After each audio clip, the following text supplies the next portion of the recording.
County in Middle Tennessee, southern Hickman County in Middle Tennessee, until 1:45 p.m. Central Daylight Time.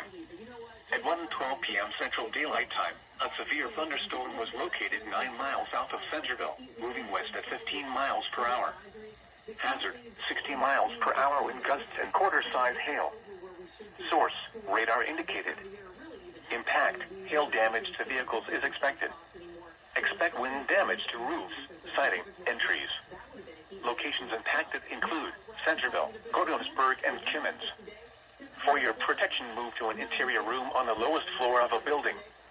Large hail and damaging winds and continuous cloud-to-ground lightning is occurring with this storm. Move indoors immediately. Lightning is one of nature's leading killers.